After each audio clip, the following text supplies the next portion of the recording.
The Agenda with Steve Paikin is made possible through generous philanthropic contributions from viewers like you. Thank you for supporting TVO's journalism. Tonight on The Agenda. The only way by the laws of physics is power trains that are predominantly plug-in hybrid or fully battery electric or hydrogen. So it is mandates. Now, the reason why that's okay is as voters and consumers. Maybe as consumers, we wake up, we don't want to buy these cars, they're expensive. But as voters, we keep voting in governments that are passing climate action. So in some way, we're saying as voters, consumers, we do want these cars. Then, later on The Agenda. Their final destination, Marine Recycling Corporation. 27 acres of land riddled with pieces of Great Lakes history. This is the main yard for Ontario's only year-round shipbreaking company. Also tonight.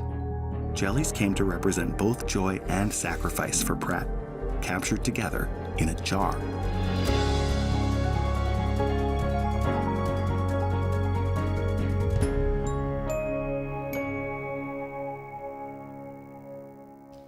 International car makers, along with the federal and Ontario governments, have injected billions of dollars into the country's automotive sector to spur electric vehicle production.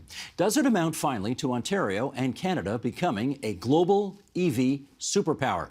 Let's find out with Ontario's Minister of Economic Development, Job Creation and Trade, and the MPP for Nipissing, there's Vic Fideli. Dennis Darby is here. He's President and CEO of Canadian Manufacturers and Exporters.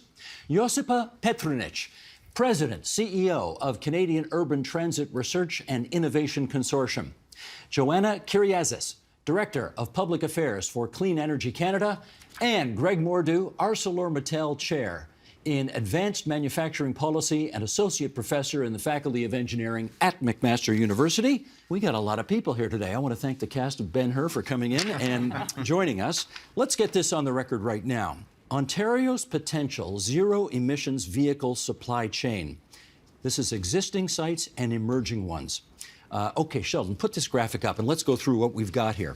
5 mining sites, 4 material processing sites, 8 battery-related sites, which include materials, cells, packaging, and components, 26 vehicle parts sites for cars as well as other types of vehicles, 12 vehicle assembly sites, a figure that includes the satellite sites for Stellantis and Toyota, for example.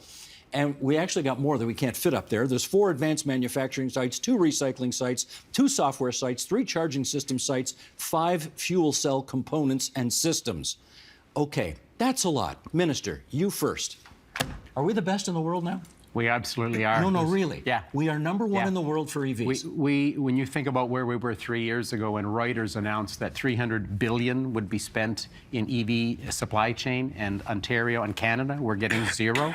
Today we're at $28 billion so far, and this will be a spectacular year, so much so that Bloomberg just 3 weeks ago announced that we are now the global #1 electric vehicle in the supply chain. Let me get some other feedback on that. Do you like where we are right now on this? Absolutely. Similarly, 2 years ago, we put out a report quantifying the economic potential of Canada's EV battery supply chain. This was right after we landed our first battery gigafactory, Stellantis battery plant in Windsor. We looked at 4 scenarios, ranging from the most pessimistic to the most optimistic scenario, which we internally referred to as the moonshot scenario. We thought maybe, just maybe, Canada could land 1 more battery gigafactory. Fast forward 1 year. We have landed not just 1, but 2, Northvolt and Volkswagen. Honda's apparently eyeing Ontario for another potential battery plant. We've blown past our moonshot scenario. Okay, I get it. We got 5 people China here. I got to make sure we get enough time for everybody here. Josipa, how do you like where we are? All right, I'm going to be a bit of a negative Nelly, but only because the truth has to come out. But also we have to look at from pronouncement to reality. So I've drunk the Kool-Aid. We believe in electric buses, hydrogen buses. There's a supply chain there that could benefit in Canada, bus manufacturing, coach manufacturing, rail, from everything that's been invested. So that's a great job. But if we realistically look at where we are as an automaking nation right now, in a manufacturing nation, we're not #1, we're around number 12 or 13, depending on the year. That's okay. It means we're going to aim for the middle and probably land somewhere in the middle in the global EV supply chain in the future. But it will take to sustain from pronouncements through to the next 20 years keeping the grid clean, carbon pricing still in place to make this stuff green exports, keeping a clean fuel regulation in place, a recycling ecosystem that crops up around this, and maintain supply chain and trade relations with the U.S. and across Canada. Those things have to happen. Dennis, your view. I think our potential is great. I mean, we've put all the cards on the table that we need. The problem is now, how do we execute? I think I agree with my panelists, the other panelists. We have to have a supply chain. We have to have business competitiveness. We have to maintain our trade relationships, because the alternative to getting these EV mandates is Armageddon, because we weren't going, there's nothing else. I mean, this is a change. We have to go with it. So there's lots more investment. So what we've done so far, what governments have done so far is great, but there's a lot more to do. Greg, your take. Well, the reality is we paid an enormous price for those 3 battery plants. We have $15 billion of investment. As for incentives, we've ponied up $36 billion. I don't know how you pay $36 billion for $15 billion of stuff, but that's what we've decided to pay. And I'm not in government, but if I was in government, I can think of lots of other better things to do with $36 billion. You know what? I have somebody. 3 battery plants. I have somebody in government right here who will answer that question. Okay, he seems to think you're throwing good money after bad on this. Flat out wrong. I read your column, by the way, and I thought about responding at the time, because the actual fact of the matter is that it's not writing a check. These are tax credits for the most part. They're tax credits. So imagine then the company Volkswagen, $7 billion plant. And thank you for the comment. It's my signature on that contract. 362 days of sweat equity to get that here, and it was the moonshot. Had they not come, we don't write a check. We don't have any incentives for them in the future. We don't have a $7 billion investment, and we don't have any jobs. So they do come. We have a $7 billion investment. We have 3,000 direct jobs, about 30,000 indirect, making cathode and anode and separator and all the other 6 major components. And when they make their production numbers, they get tax credits. So it's not cash that's going out, it's tax credits. You would have no money going out if they didn't come, and you have tax credits going out. So it's not as if you're writing a check to them. That is widely viewed and incorrectly widely viewed. What's your issue with that? Well, the reality is if those investments come, and if the industry slows down the way most people anticipate the electric vehicle industry to slow down over a period of time, we could have sat on the sidelines, not to been the early adopter. We could have come in 2027, for example, or 2028, and we wouldn't have been in these Inflation Reduction Act incentives, which start to peter out in 2030. We would have had a much smaller runway of these $4,000 or so per battery incentives that we're going to be pushing out. So $4,000, another 15 seconds later, another $4,000. Yeah. Pretty soon, Minister, it starts to add up. It's tax credits. But maybe I can add an element there, Minister, between you and Greg here. I mean, if we take a bit of a historical view, there's no doubt, like eyes wide open, let's go back 14, 15 years, there was a recession. We put a lot of money into Chrysler and General Motors to buy them out, to help them, to prop them up. They didn't end up repaying it all. Between tax credits and loans and financing equity, did they pay it all out? No. The Canadian Federation taxpayers and the federal government did declare in the middle of the 2010s about $3 billion was lost. Saved tens of thousands of jobs. Saved tens of thousands of jobs, but we didn't get back necessarily what we put in directly. So the big answer to this is not just that we've got them in. Now the issue is, Greg, how do we retain them? And if we retain these investments, then maybe those ROIs start to emerge. But that retention, Steve and Minister, that retention has to come around retaining that green grid, building that ecosystem, and not sitting on the initial investments that happen that may not pan out the way we think just on themselves, but it's all the things that come down the line through the ecosystem being built out. Can I get you, Dennis, on the issue of, we heard it mentioned that we're in this early, we're in this to win this, we're in this deep. Would it have been better to wait for others to lead the way and then come in when we sort of have a better understanding of what it takes to be successful? No, I don't think so. I mean, you have to look at China. I mean, one company, BYD in China, has more employees in their one company than we have in the whole manufacturing sector in Ontario. It is a fight, and you have to be there now. The U.S. has attracted $75 to $80 billion of incremental manufacturing investment mostly through the Inflation Reduction Act. I think, with respect, those 787,000 people and their families, and about 12% of our provincial GDP depends on manufacturing. And automotive manufacturing and the whole parts ecosystem are really important. You're right, you could do something different, but right now there isn't something different on the table. This is where the industry is going. In 1965, we signed the Auto Pact. That changed everything in Ontario because you wouldn't have Magna, you wouldn't have Linamar, you wouldn't have Martin Reyes. Some of the biggest auto parts companies came because of a decision, policy decision to help support, indirect invest. We're doing it again. I think it's the right thing to do. Okay, let's bring a chart up here. Sheldon, can we go to page 3? Middle of page 3, folks. Just look at the monitors here in the studio to see where we're going here. This is worldwide EV sales, both historic and what is projected. And for those listening on podcasts, the first line is a little bit flat. It goes up a little bit, but it's pretty flat. But then as you get into, I guess, out years, 2024 and up, we've got what looks like a ski hill here. The numbers are going high.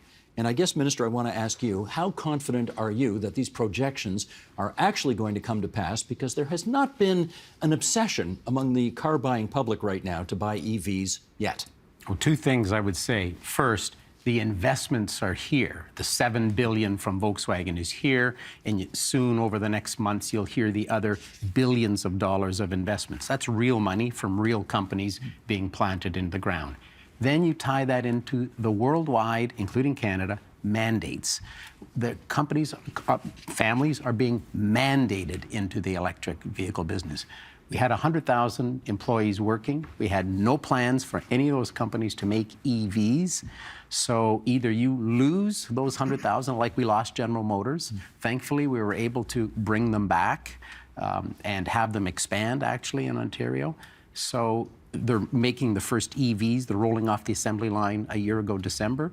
So you've got EVs coming off the assembly line, you've got massive investments, and you've got that ski hill that you're referring to, primarily because of the mandates that are coming worldwide. How confident are you that ski hill graph is going to happen? Very confident. There's a lot of naysaying going around right now that EV sales are slowing down, but that's just not what the data shows. Canada, this morning, we saw fresh data come out. Our EV sales continue to rise, and our rate of sales growth continues to rise. The EU, we're seeing upwards of 20% EV sales now in terms of new car sales. China might be on track for 30 to 40% this year. We're headed in one direction, and I agree that Canada and Ontario are attracting the investments that are needed to be exporting and producing the vehicles that are surely the future. Dennis, you want in on that? Yeah, I think one of the things we have to think about is, if it's slowed down at all, it's partly because we haven't got the infrastructure. We haven't got the charging infrastructure outside of some of the major cities. I just came back from Europe and the UK. There's charging everywhere. Almost every taxi or Uber I got into in London is electric. Many of them from China. There is going to be a bit of a lag as we get used to this, as people get used to the idea that we need to have more charging infrastructure. Ontario is in a great position because we have a mostly clean grid. So I think that chart may not be a straight scale. There may be a couple little flat spots, but I think ultimately that's the direction we're going in. Maybe not for every kind of vehicle. For large trucks, we'll probably have to look at things like hydrogen because of the practicality. But for passenger vehicles, I think it's going in that direction. Josipa? I'll just say battery electric plants serve the hydrogen market too, because all platforms have batteries. But I'm not going to be negative, Nelly, but I do want us to pull the wool from our eyes. The reality is exactly as you said, Minister. The mandates are driving this. This is not General Motors woke up and said, let's build electric cars because everybody wants them. So what do you mean the mandates are driving? The mandates from California, from the United States, in terms of CAFE standards, the corporate average fuel economy standards, the CARB standards. They just relaxed those CAFE standards. They did, but California. still, Steve, the only way by the laws of physics to meet those standards in California and the U.S., which, by the way, we have mimicked in Canada at the federal level, the only way by the laws of physics is power trains that are predominantly plug-in hybrid or fully battery electric or hydrogen. So it is mandates. Now, the reason why that's okay is as voters and consumers. Maybe as consumers, we wake up, we don't want to buy these cars, they're expensive. But as voters, we keep voting in governments that are passing climate action. So in some way, we're saying as voters, consumers, we do want these cars. Individually, as households, it's tough, but our governments are passing the mandate. To your question, though, Steve, if any of those politics falter, these sales start to drop off in individual households. That means that if we have a federal election and there's no climate policy from the next government or an undoing of the EV standards and regulations, if we don't pass those fuel standards and keep to those fuel standards, if anything falters in the United States, we get a Donald Trump presidency again, and it falters, which he did undo during his term, those sales will start to flatline. So it comes back to the issue of we've invested all this stuff, that's great. The ecosystem has to be more robust than the policies that are mandating household purchases right now. Greg wants in too. I want to get back to the what we're talking about, which is the will Canada and Ontario specifically become an EV powerhouse, and we will become an EV participant, and we are, but the power in the automotive industry has always resided with the home of the core automotive companies, being the headquarters of the General Motors, Detroit, Tokyo, Stuttgart, and all of the highest value-added work, the R&D, will happen there, and we will be assigned the role that we've always been assigned, which is fine. It's fine, but we are going to make what we're told in the volumes that we're told when we're told to make them, and that's what Volkswagen will be looking for. That's what LG Stellantis is considering, and that's what the industry has always been predicated on. But we will not become an R&D powerhouse. We have dropped our R&D despite the preponderance of qualified personnel that are graduated from the McMaster University every year. We have dropped our connection to R&D every year in the automotive industry since the year 2000. You have a unique ability today to get the minister to shake his head every time you speak. So I want to give him a chance to respond. We're not doing R&D here. We'll do what we're told, but we won't be the R&D headquarters. What do you say? Yeah, this is terrible for me to say. Flat out wrong. Like, I'm looking at BrightDrop. This is the General Motors FedEx vehicle that is, you can see in the streets of Toronto today. It's the very first electric vehicle that rolled off the assembly line in Canada a year ago, December. It was designed and engineered in Markham, Ontario at GM's plant by 700 hardworking men and women. I look at Ford in Ottawa in their Connected and Autonomous Center. They have 400 employees who are designing products of the future. At Stellantis in Windsor, there are 850 engineers this morning who went to work in one of the 2 battery design centers that are their North American design centers. This is happening. This is real. We're part of it. You know, I was overseas 15 times last year in Stuttgart, in Tokyo, in Detroit. We are part of this narrative. I meet with the people at Toyota, the people at Honda. I meet with Volkswagen frequently. Volkswagen is here in Toronto almost every month at our offices on Yonge Street. We have a session to go over what we're doing and what we're planning. Tremendous engineering is going on here.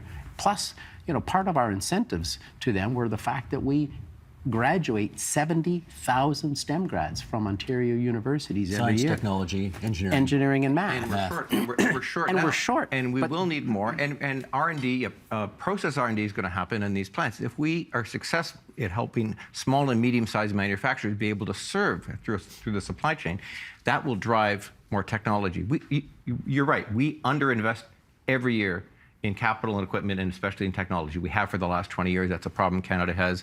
You've probably covered it. Our GDP per capita is lower than just about dirt. You know, but ultimately, this is an opportunity to try to start reversing that. And so I think I would be loath to say, well, let's pass this one by. This is an opportunity for us to help begin to grow that investment in something that I think globally, the ship has sailed. This is where everything's going. Like I said, the only automotive center you missed is Shanghai, because that's where the real volume is.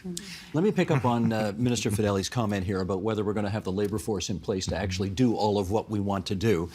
And I will ask our director, Sheldon Osman, I'm at the top of page 4, if you could bring that quote up. This is from a University of Toronto professor who wrote about this in Maclean's magazine. And he said, if Canada hopes to reach net zero emissions by 2050, expanding our presence in the EV industry will be critical.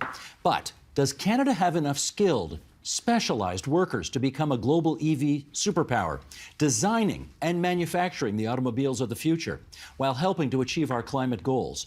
The answer, unfortunately, is probably not unless we take decisive action. It all starts with the youth. These days, students aren't thinking about working in or near a factory.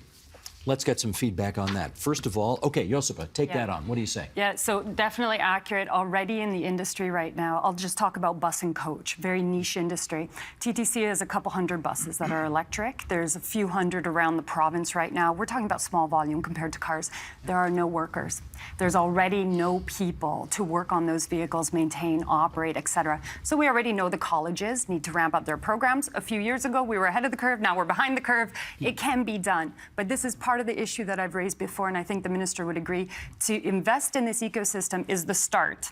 To maintain it is the ecosystem, and that maintenance means pumping money into universities and colleges. And we just have Queen's University in the news talking about maybe going bankrupt. We've got colleges and universities strapped for cash. So this is part of what government has to look at, is the other side of the equation is keeping it going. That means pumping money into universities and colleges that we haven't done. If Queens were represented at this table, they would want me to say, we're not going bankrupt. Yeah. We're having some financial problems, but we're not going bankrupt.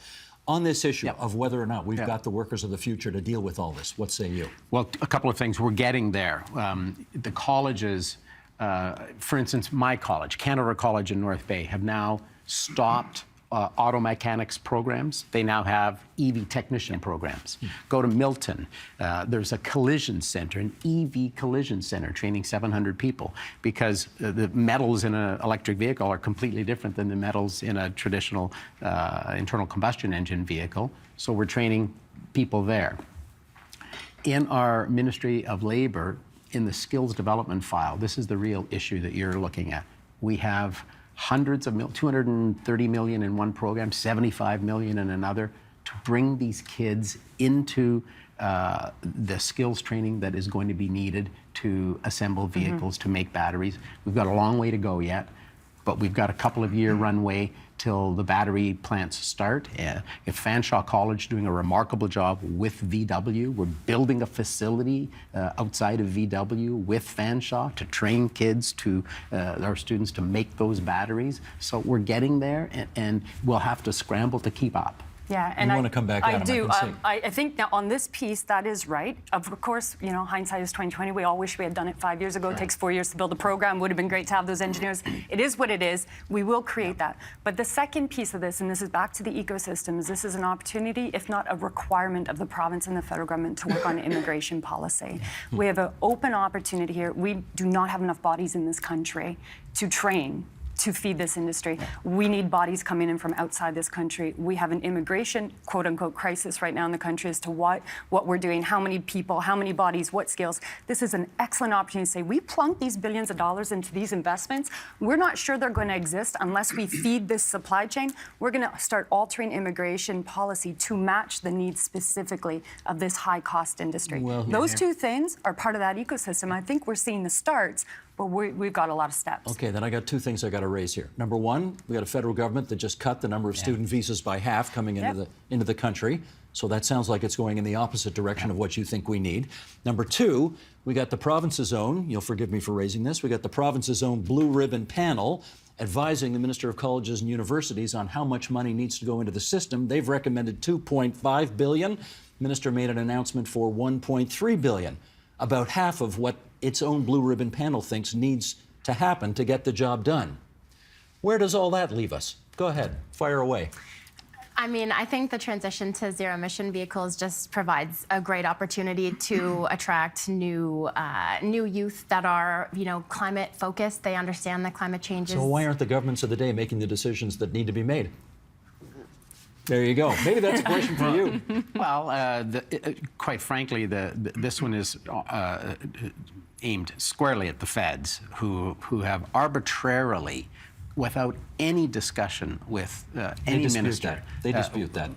I got this firsthand from our Minister of Education on Sunday when I asked her about it, because I was thinking about, you know, what I'm going to answer you when you asked me that question. I know she said that publicly at her press conference. You're talking Jill Dunlop? Jill Dunlop. Yeah, but the federal minister disputes that. Anyway. Either way, we're going to have a real shortage. We took in Ontario officially 500,000 immigrants last year. Unofficially, we think it's more like 800,000 when they landed in Montreal or Vancouver, and we think they came here. So we're relying, with what you're saying, we're relying on those immigrants to help us create that job bank, that job pool. We've got other immigration programs that we've increased. One of them's increased to 18,000, but we're siloed here in Ontario. We've said to the Prime Minister, give us the same deal you've given Quebec. They have a number, they can do whatever they want with the immigrants. Us, they're all in these little silos. This one is for business, this one is for education. Okay. That has to change. I'm going to ask Dennis another unhelpful question here, which is, if you're depending on the post-secondary system of this province to create enough skilled workers of the future to buy into this vision and help make it happen, does it help if you're the 10th out of 10 provinces in per student funding per capita? As we are. As we are. It sure doesn't help, but it does require governments to make incremental investments. I think everyone said the same thing. What's been put on the table is the beginning. We need to put more money into upskilling. First of all, we have 18,000 people a year who are retiring because the baby boom is disappearing. We're disappearing from the workforce. So we have to replace those. We have to make sure we have targeted immigration, economic immigrants. And we have to make sure that we are actually spending money on upskilling, because there are employees in there that need to be upskilled. But right now, Ontario, we have a huge hill to climb. We have tens of thousands of unfilled positions. Now, I'm hopeful that manufacturing, because of these high-tech opportunities, because of the change and the increase in investment, we'll get more than our fair share. But we're really just moving sand around on the sandbox. There's no more sand coming in until we begin to fill the pipe of it. Okay, let me pick up on something you said a moment ago, and that is when we were talking about the automotive capitals of the world, you said, and don't forget Shanghai. So Greg, let me pop you in at this point and say, how are we doing in terms of competing against China, which seems to be eating everybody's lunch in this field these days? Well, at the end of the day, we've been told that these investors are attracted to Canada in general, Ontario specifically, because of clean energy. The reality is the preponderance of battery plants that have been built in North America have been built in places that where the electricity is generated by coal. Not here. Not here. But elsewhere. So they are, in other words, they are prepared to invest in battery plants where clean energy is not a thing. We've been told, and this is back to our previous conversation, and I think this is where I get the minister to nod his head. I believe that, in fact, that we will be able to have sufficient quantities of people to build these batteries and all the other parts to make Ontario an EV capable jurisdiction in 2050. That's because the automotive industry has always paid a premium. These are good jobs. These will be good jobs, and they will. And the auto industry will cream the employment crop, and they will get people. I don't know, and in fact, I think Dennis has a pretty good idea about the rest of the industry and the rest of manufacturing. They may have trouble, but insofar as the EV industry and the automotive industry, if we hold true to the long-standing process of paying well, we'll be fine. Do we get a nodding of the head on that one? Two nods. Two nods, okay. First of all, Progress. On the point about meeting the employee numbers, I absolutely agree with you. But your earlier point is the most fascinating, right?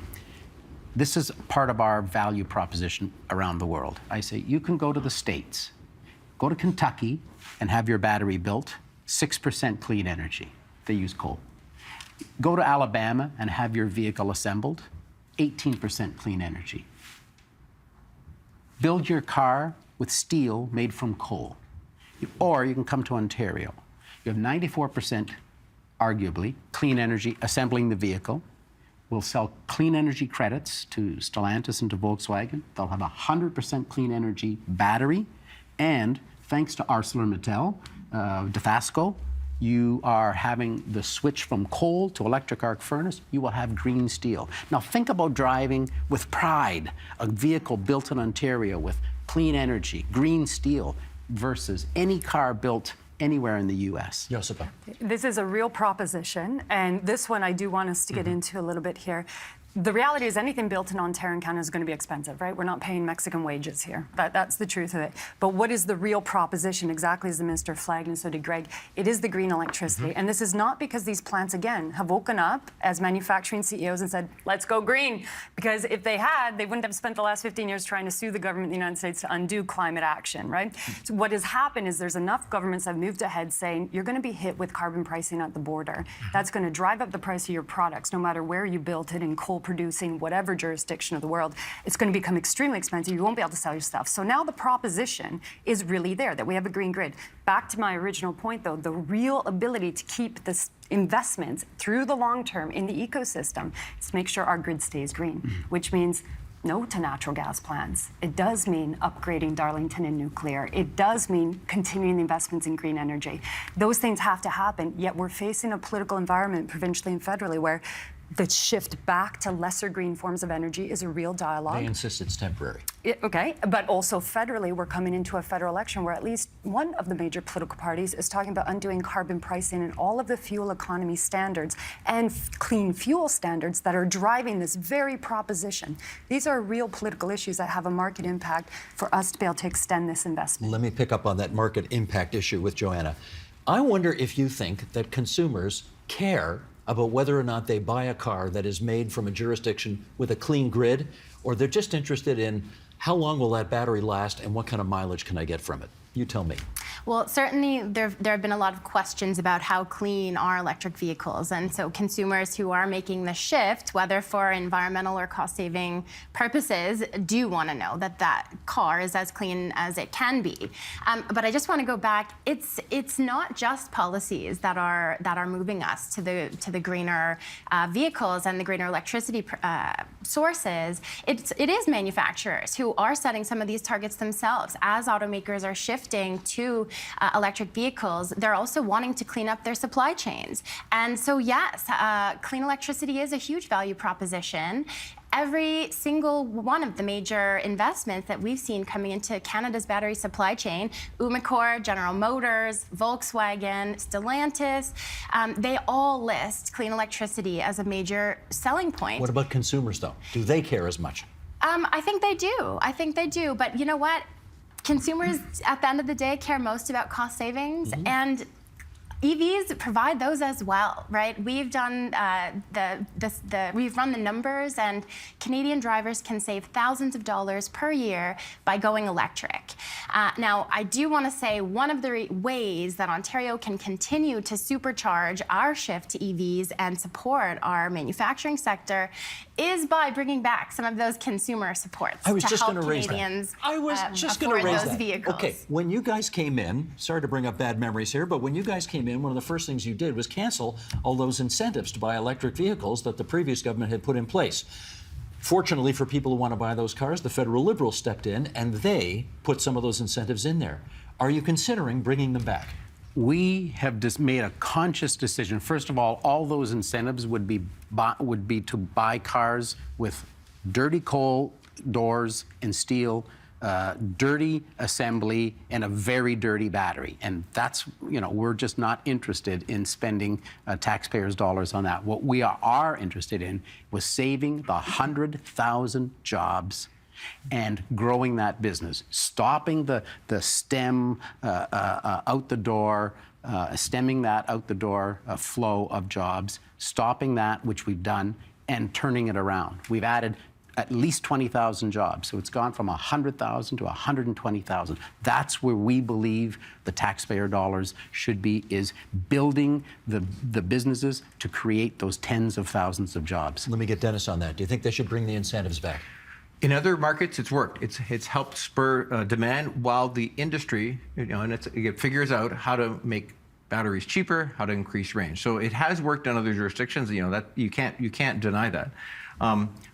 And yes, carbon taxes do work, because both for industry and for consumers, the price of not converting, whether you're a manufacturer and you're trying to heating an oven, or you're trying to run a production line, moving from gas to electricity will ultimately be cheaper for you. It's going to be similar for consumers. So there's a carrot and a stick. There's a carrot in the form of an EV credit. There's a stick because it's called the carbon tax. At the end of the day, you have to do both. But frankly, where the governments have intervened more, you've seen a higher uptake. Okay, we've got a few minutes left here, and I want to raise one more issue. You wouldn't know it today because it's beautiful outside today. But most of the time in March in this country, it's cold. And these are, I know this personally, I drive a Volt. I love my Volt. It's 11 years old. I got a subsidy to purchase it, which was very helpful. But there's no question that the battery goes a lot less far in the wintertime than it does in the summertime. That's just a fact. Minister, are these cars going to take off knowing what the weather's like most of the time in this country in the winter? Yeah, I think General Motors testing facility up in Kapuskasing, which is I've been there many times. It's very chilly. You know that you've been up in Cap. There is great advances being made in battery technology every day. The battery today looks absolutely unlike the battery when we first explored it 3 years ago. And I think will continue to develop. And I think you will have a very satisfied consumer at the end. Do you share that confidence? I think it comes from a different place. I mean, battery innovation's hitting a wall in terms of manufacturing and price. So the reality is your electric car, your hydrogen car are always going to drop off about 20-30% in their range. And not just in winter, in the summer, when you turn on the AC and the auxiliary load, right? So part of the solution is not more battery, more density, more battery, more money. It's actually more charging. And more charging at the cost of manufacturers. The automakers have to get better at putting out charging systems that they bake into the price of their vehicle. And I've said it many times, this is not something the taxpayer has to pay for, except for in indigenous rural communities where there's an equity issue. What we're talking about is General Motors, Toyota, Ford, all of them have to get on the bandwagon of offering charging as a service as part of their vehicles. More charging, less battery, less waste. That is part of the solution. Joanna, would you agree that this stuff is not going to it's not going to become that ski slope that we saw earlier on that graph until people know they can drive to the cottage and not have to worry about that range anxiety? Absolutely. We need to have our charging infrastructure in place. And this Minister Fideli's government has done a great job in Ontario moving forward on charging by introducing a charging program to help smaller and medium-sized communities, introducing an ultra-low electricity price to charge at home, which, by the way, allows me to fully charge my electric Kona for $1.79. Okay? But battery technology is getting better. And I just look at cold weather countries and cities. You know, we've got Norway that has upwards of 90% of new car sales being electric. I look at Sudbury, Ontario, which has higher than provincial and national average levels of uptake. I saw that. 49% increase from the previous year, year over year. EVs do just fine in the winter, and in fact, they're a lot better in many ways, where I can remote warm my car. It heats up in 2 minutes instead of 20, and gas cars struggle in the cold as well. We aren't reporting on it as much. Gas cars have twice as many starting problems as electric vehicles. So I think we've just got to keep our heads on straight here. Last 30 seconds here. I think I'm going to be hopeful. I mean, automobiles, internal combustion engine cars were not nearly as efficient nor as clean 50 years ago. They are much cleaner and much more efficient than ever. This will happen with battery electric. Innovations will happen. They will become cheaper. They will become more efficient. They'll have longer range. In between, we'll have plug-in hybrids. But I think we should look forward and say, yes, the innovation will continue. As I thank everybody for coming on the program, Director, can I get a wide shot, please? I would like to, first of all, I want to thank everybody for coming, but in particular you. For a couple of reasons. Number one, I know you got Treasury Board today. You postponed that so you could come and do this program. I appreciate that. Number two, do you know how hard it is for us to get ministers of your government to come on this bloody program? And never mind, they won't come on, with other people. They won't even do one-on-ones with us sometimes. So I am grateful to Minister Fideli for coming on the program, not just himself, but also with a crowd of others, some of whom had a few critical things to say. So good on you, and tell your friends this is not such a terrible experience. Well, let me just say the final word then, if you don't mind. A fascinating statistic. In 2023, Ontario created more manufacturing jobs than all 50 U.S. states combined. That's the might of what's happening here in Ontario. And the might of this program. Maybe not. Anyway, thanks, everybody. Appreciate your time very much tonight.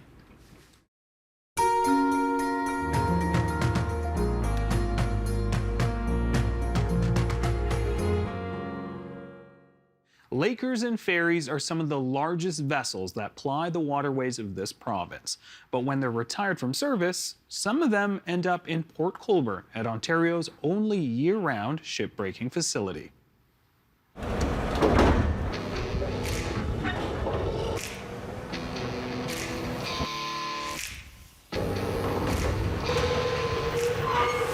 This is where ships in the Great Lakes come to die. From freighters like the one behind me to ferries, this yard has been the final resting place for over 100 vessels.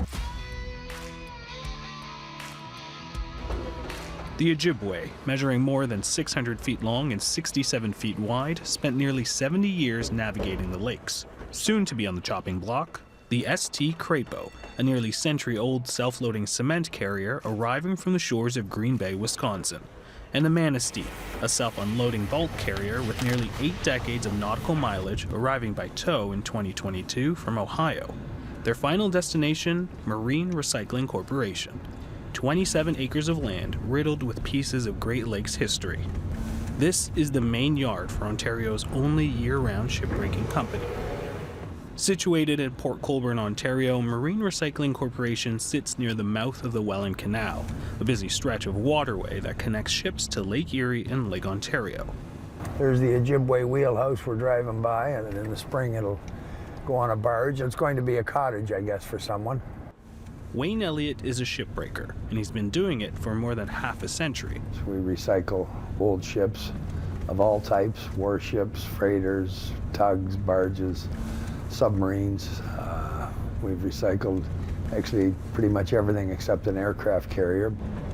Amongst the names of the famous vessels he's recycled, a few stand out. Henry Ford the second, that was a very popular ship with the museums and people. The Henry Steinbrenner was named after former Yankees owner George Steinbrenner, named after his father. There are two ways vessels can arrive at their shipyard from the Great Lakes. Most, like the St. Crapo, are towed by tugboats, while others are steamed in on their own power. Using a combination of torches, cranes, and shears, it could take several months for a freighter like the Ojibwe to end up looking like this. The process generally starts with cutting torches, parts of the ship that are too high for the shears to reach to start with, and lifting out heavy machinery and engines that are not sheared. There are many dangers. It's a dangerous business. We're lifting sections of ships up to 100 tons, and on top of it, they're not new ships, so we have to be very careful that lifts won't tear. Yeah, it just has to be safety first. Marine Recycling Corporation collects portholes, lights, and other scraps from the ships, but the main haul is steel. The steel is chewed up into tiny pieces and then loaded onto dump trucks where they're shipped to local steel mills in southern Ontario. Many of the ships Wayne and his team recycle have been on the open waters for decades. For the most part, this yard recycles ships that have spent the majority of their time navigating the Great Lakes and St. Lawrence Seaway, better known as Lakers.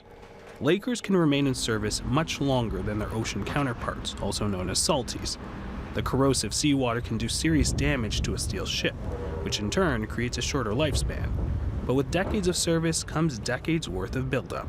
When a ship arrives under its own power, it has fuel, lubricating oils, waste oils. It has all of that aboard, so that's the first order of business. In North America, the environment wasn't always as protected as it is now. Wayne has seen the changes firsthand in the 3 generations his family has been in the industry. My dad worked for another family in Hamilton and started a shipbreaking yard in 1959. I remember as a kid, believe it or not, they used to burn the ships out to get rid of the furnishings. And even back to the 60s, you know, there was no Environmental Protection Act till 1970. There was no rules. So I can remember my dad in Hamilton, the fire chief and the deputy chief were friends as well. And he would call the chief or deputy and say, okay, the wind is headed towards the Skyway Bridge. Okay, light this up. And they would burn out the accommodation section of ships. They used to burn copper in those days. And I always remembered the horrible taste in my throat. Wayne estimates that 95% of the shipbreaking industry contributes to pollution. And it's not just dirty work, it also comes with its risks. Globally, shipbreaking has been described as the world's most dangerous job. In parts of South Asia, the leaders in shipbreaking, that title holds true. According to NGO Shipbreaking Platform, a global collective that monitors environmental harm and human rights abuses, more than 7,000 ships have been scrapped in South Asia since 2009, causing at least 441 deaths and 384 injuries. They don't go after the waste first. In places like Turkey, Bangladesh, India, they use the beaching method, where the back end or the stern of the ship, which has many of the pollutants, the machinery spaces, the oil, they're the last thing to be recycled. Even with 3 other shipyards on Canada's coastlines, Elliott says his biggest competitors are still on the other side of the ocean. We're really against towing these lake vessels across the Atlantic Ocean. At one point, it was about 1 out of every 20 wouldn't make it. You know, you can imagine the potential for an accident. It's very difficult to compete when you're the opposite of that. But, so far so good. At one point, Elliott estimates there were half a dozen shipbreakers on the Great Lakes. But for the last 20 years, they've been the only full-time shipbreaking company in Canada. And it's a difficult business. On top of everything, it's a gamble. I remember one year we brought a ship in late January, and February 1st, the price of steel scrap dropped $85 a ton. So we were out $1 million before we touched the ship. That's the worst part. Despite the challenges that come with shipbreaking, Wayne doesn't see himself stopping anytime soon. We're the most experienced shipbreakers in the world, so I'm kind of proud of that. It's a family tradition. It's what we do. We're the best at it. I love the ships. I mean, I always did.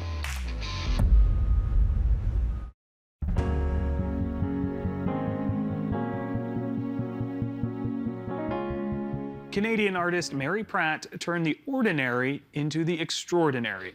TVO Arts went to find out how she made her paintings so realistic. Art can help us to see the meaning and magic that's hidden all around us. This is Jelly Shelf. It is one of the best-known works by painter Mary Pratt, who is recognized as one of Canada's greatest artists, and also something of a feminist icon. It was painted in 1999, and it's been shown in galleries all over the country. It's even been on a stamp. But what is it about this simple domestic scene that's captured our imagination so vividly? So I see a bunch of jars, and I can't really tell what's in them, but my first instinct is to say jam. Although it's food, I see light and warmth. Is this a photograph or is it like a painting? Although it looks so real you can almost taste it, Jelly Shelf is an oil painting. 4 glass jars of differently colored jellies rest on a shiny surface. It captures the fleeting moments when sunlight passing through the jellies sets the containers spectacularly aglow, like colored lanterns. Without a trace of brushwork, the painting looks like a picture from a glossy magazine. Its sharp foreground and hazy out-of-focus background resembles the way a camera sees, like a photograph with a shallow depth of field. Perhaps those containers of jelly remind you of something, or maybe someone. I recognize those jars.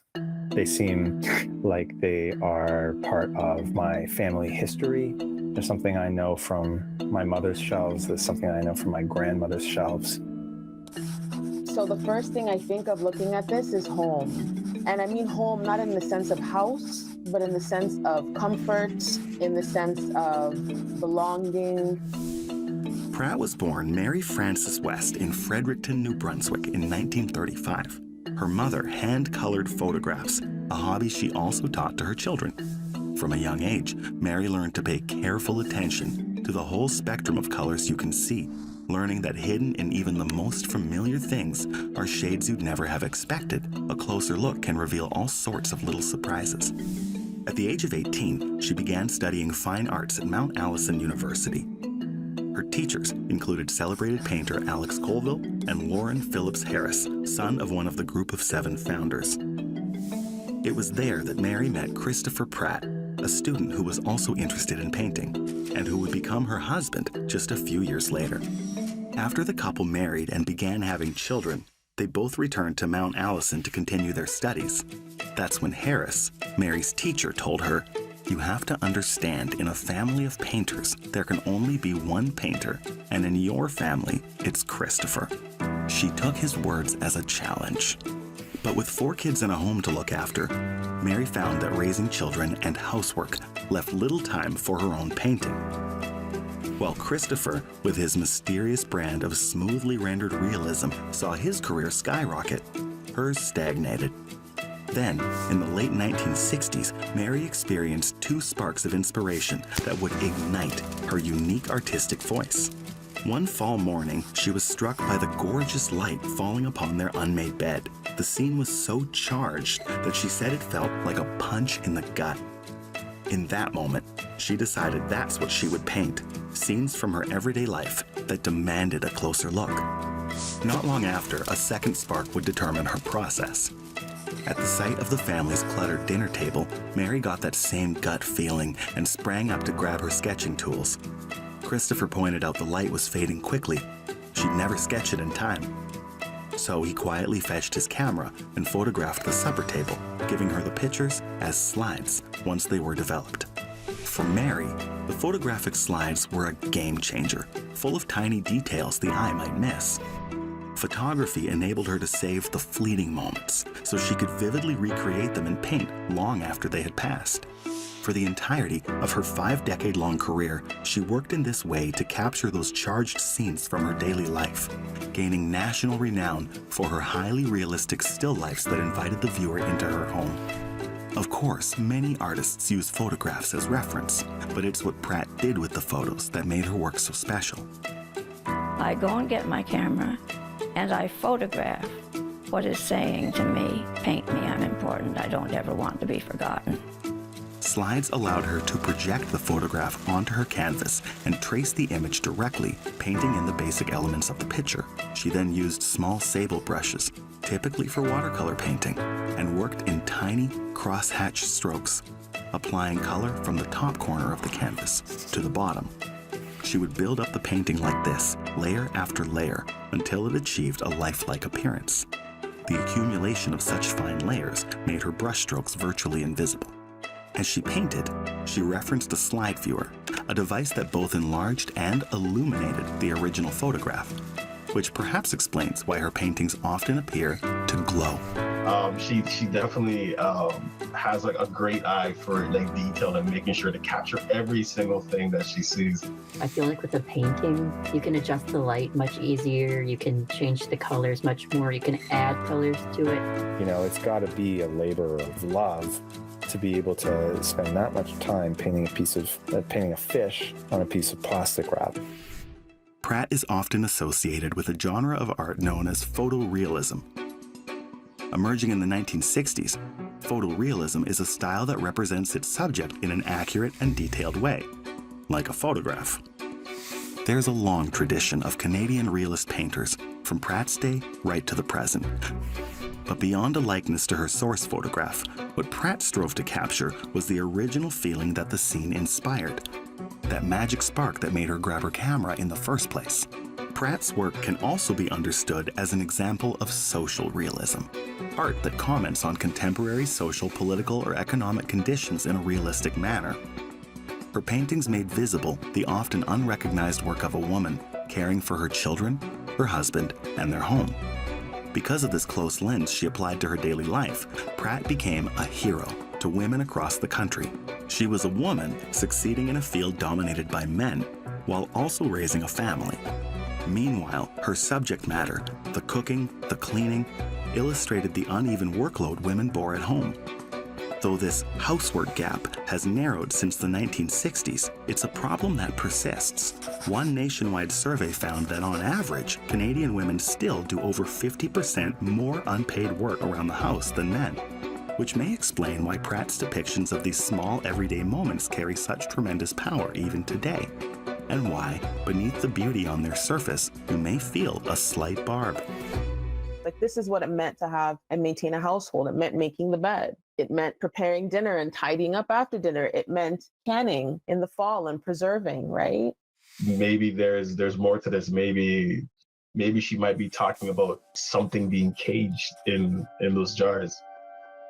Ordinary people are doing meaningful things every day of their lives. It's the memory of how much work and care went into making these things that are sitting on the shelf.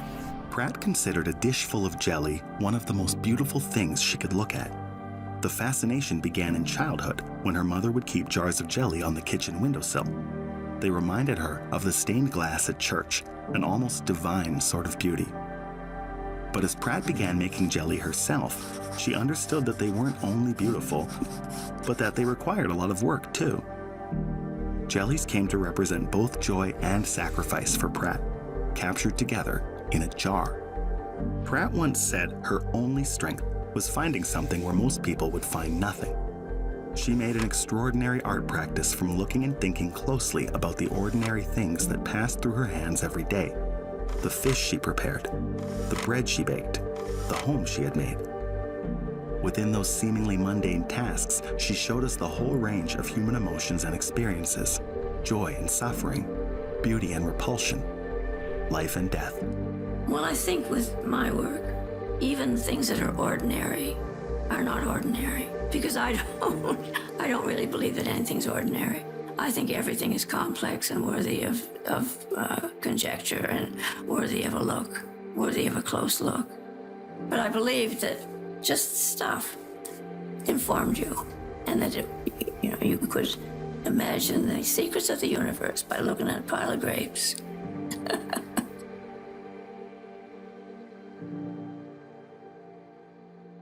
A pile of grapes.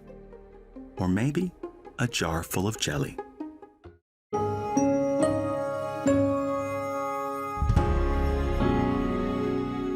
Coming up Monday on the agenda. All of my classmates were Americans, and they would kind of sort of ignore or dismiss the fact that Canada really existed and that Canadians had mattered at all. And so, I mean, I found myself, like, whenever they would talk about anything, I'd say,